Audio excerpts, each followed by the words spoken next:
목이 왜 이렇게 안 좋냐. 이제 물리2 원자, 물리학2.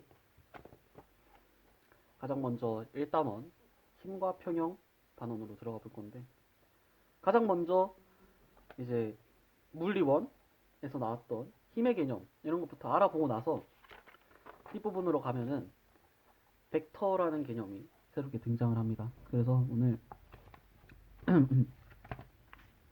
여기 앞부분 간단하게 복습을 해보고, 벡터가 어떻게 이제 사용이 되는 건지 그런 간단한 거 다뤄보고 오늘 영상을 마치도록 하겠습니다. 그래서 힘이 무엇이냐? 물체의 모양이나 운동 상태를 변화시키는 원인이더라. 그냥 뭐라 말해야 될지 모르겠네. 그냥 그렇대. 힘이란 게 물체의 모양이나 운동 상태를 변화시키는 원인이 되는 그런 요소더라. 그래서 힘의 단위는 뉴턴을 쓰고, 킬로그램 힘은 누가 쓰는지 모르겠네. 적어도 이 책에서는 나오지 않는 거였으니까 신경을 쓰지 않아도 될 것 같더라. 그러니까 1kg의 질량이 지구상에서 갖는 중력에 의한 힘이, 중력이 얼마나 되느냐를 나타내는 것 같아. 그래서 한 뉴턴으로 생각을 하면 될 것 같습니다. 그리고 나서 이제 힘의 표시. 사실 이게 이번 리뷰에서 가장 중요한 개념일 것 같아. 힘은 작용점이 있고 방향이 있고 크기가 있잖아. 이게 결국은 조금 더 확장돼서 벡터라는 개념으로 나아갈 수 있거든.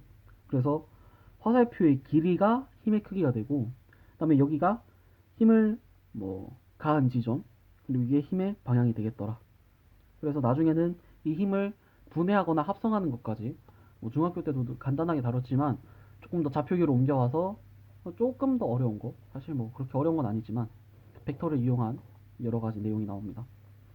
그리고 나서 알짜 힘과 힘의 합성이 나오는데, 이번에는 이제 같은 방향이거나, 그러니까 힘이 평행하게 작용하는 경우밖에 없어 지금은. 적어도 고1 때까지 배운 내용에서는. 근데 뒷부분 가면 알겠지만 이 힘을 분해를 함으로써 다른 방향으로 작용하는 경우에도 각도를 안다면은 그 힘의 합력을 구할 수 있는 방법을 알게 됩니다. 그러니까 어쨌든 두 힘의 합성을 할 때 같은 방향으로 작용하면은 단순히 더해주면 끝이고, 반대 방향으로 작용하는 경우에는 하나에서 하나를 빼주면 끝이거든. 그 다음에 힘이, 미친년, 씨, NG인데, NG 거의. 이쪽 방향으로 작용하고 이쪽 방향으로 작용할 때 반대 방향으로 작용하는 두 힘이 크기가 같을 때는 알짜 힘의 크기가 0이 되더라. 그리고 이 경우를 힘의 평형이라고 하죠. 그래서 우리가 이제 힘과 평형이 이번 단원의 메인 주제란 말이야. 힘과 평형. 그래서 힘에 대해서는 조금 더 발전된 개념으로 벡터에 대해서 다룰 거고, 평형에 대해서는 또 돌림힘이라는 개념을 도입됨으로써 완벽한 평형을 위해서는 알짜힘의 평형, 알짜힘의 평형과 돌림힘의 평형 두 조건이 필요하더라. 이걸 배웁니다. 그래서 두 힘의 평형이 이루려면은 반대 방향으로 같은 힘이 작용을 해야 된다. 일직선상에서, 이게 중요하지. 일직선상에서 작용을 해야 돼. 그래서 일직선상에서 작용하지 않으면 어떻게 되느냐? 그걸 뒷부분에서 다룹니다. 그러니까 예를 들어서 이 사각형이 있는데 이쪽으로 작용을 하고 이쪽으로 작용을 한다면은, 상식적으로 봤을 때 우리가 이걸 이렇게 딱 당긴다면은 회전하겠지, 회전. 이렇게 회전을 하겠지. 그래서 이거를 돌림힘이라고 하는데, 그 내용에 대해서도 나중에 다뤄보도록 합시다. 이거 지뢰의 원리는 설명할 가치를 못 느끼겠습니다. 읽어보세요. 네. 읽어보시고.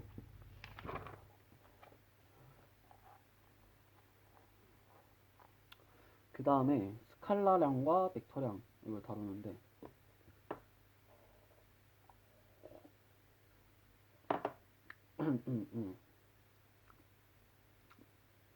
스칼라는 크기만 있는 거고, 흔히 하는 설명이지. 이제 벡터는 크기와 방향을 갖는 거다.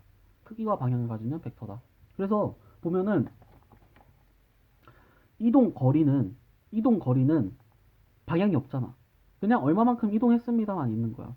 그래서 이동 거리로부터 파생되는 속력이라는 개념 역시도 스칼라량이 됩니다. 이건 나중에 이제 미적분할 때 많이 다뤄지는 내용인데, 그 다음에 시간, 질량, 부피.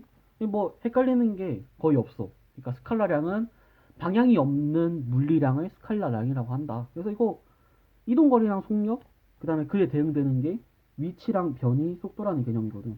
그래서 얘랑 얘랑 얘만 조금 신경을 써서 구분해주면 좋을 것 같아. 이거 두 개를 혼동시키는 문제는 간혹 나올 수 있거든. 그러니까 스칼라량과 벡터량은 대부분의 경우에 명백하니까 이거랑 이거만 잘 구분을 해주자. 인생은 그 뭐라 하냐, 속도가 아니라 방향이 중요하다, 뭐 이런 헛소리를 싸지르는 경우가 있는데 아니죠. 속도는 방향을 갖는 벡터량이다. 이런 거. 그 다음에 이 벡터를 이제 뭐 2차원이나 3차원 상에 표시를 할 수 있을 텐데, 그때 우리가 여기서 힘을 화살표로 나타낸 것처럼 벡터를 기준점으로부터 이렇게 화살표로 표시를 합니다. 그래서 마찬가지로 화살표의 길이가 크기가 될 것이고, 또 화살표의 방향이 그 벡터의 방향이 되더라. 그 다음에 벡터를 합성을 할 수 있어. 벡터를 합성을 할 수 있는데, 사실 내가 이거를 내가 설명을 해야 되나 보지? 전혀 어렵지 않습니다. 그냥 여기서 봐봐. 여기서 여기까지 이렇게 갔어. 거기다 B를 더하고 싶으면은 여기서 이렇게 B만큼 더 가면 됩니다. 같은 평행하게 해서 그냥. 이거 전혀 어렵지 않아요. 이거 설명할 필요 없겠지? 읽으면은 교과서를, 이 책을 읽어보면은 충분히 이해를 할 수 있을 겁니다. 그 다음에 이 벡터의 차 같은 경우는 어디서 어디로 가는지를 잘 봐야 됩니다. 예를 들어서 여기서 A에서 B를 뺀다고 생각할 때, A에서 B를 뺀다는 거는 아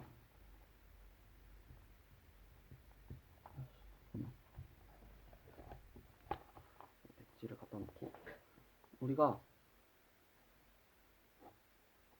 이거를 B라고 한다면은, 얘를 B라고 한다면은 여기서 같은 크기로 이렇게 끈 얘는 마이너스 B라고 말할 수 있겠지. 직관적이잖아. 왜냐면 두 개 더했을 때 이제 0이 될 거니까.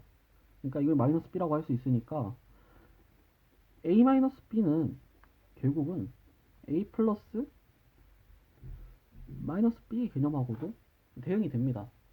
그래서 이거를 그냥 예를 들어서 A랑 B가 이렇게 있는데 A에서 B를 빼야 된다면은 여기를 이렇게 반대쪽으로 이렇게 꺼. 반대로 꺼. 반대로 끈 다음에 여기서 A만큼 이렇게 가져. 그래서 여기서 이렇게 끈, 맞겠지? 이게 A-B입니다. 좀 설명이 그런가? 이게 마이너스 B잖아. 이게 마이너스 B고 이게 A니까 A에서 마이너스 B를 더한, 이게 바로 A-B더라. 이런 식으로 설명을 할 수도 있고, 그냥 외울 거면은 A-B잖아? 그러면은 얘가 종점이 되고 얘가 시점이 되더라. 이렇게 해서 그냥 빼는 거에서 빼지는 거 이렇게 끄세요. 이렇게 하면 됩니다. 사실은 개인적으로 이게 훨씬 편하다고 생각해요. 굳이 뭐 이거 이렇게 가지고 하는 거 한번 이해는 해둘 필요가 있겠지만 실전에서는 이렇게 끊는 게 훨씬 편하더라.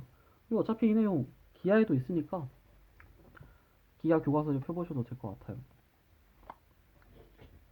그래서 여기 보면은 평행사변형법으로 마이너스 b에서 더해주는 경우가 있고, 그 다음에 삼각형법은 그냥 시점에서 종점 이렇게 가주는 거, 이런 방식을 채택을 하더라. 아니 이거 해야 되나 굳이 귀찮게. 그 다음에 이 벡터의 분해, 이거 별표 치세요. 이게 졸라 중요해. 벡터의 분해가 사실은 많이 중요합니다. 근데 생각보다 교과정이 바뀌었어. 어떻게 될지 모르겠는데 그냥 물리적인 내용상 벡터의 분해라는 개념이 상당히 중요합니다. 그래서 이렇게 A라는 이게 있으면은 얘는 X축으로 이렇게 하고 Y축으로 이렇게 분해를 할 수 있다. 왜냐면은 결국은 이 수직으로 가는 얘를 AX라고 하고 얘를 AY라고 하면은 AX 플러스 AY는 A가 됩니다. 당연히 그렇게 될 수밖에 없어. 여기서 이렇게 간 다음에 또 이렇게 가면은 결국 이 점에서 이 점이 이게 A가 되잖아.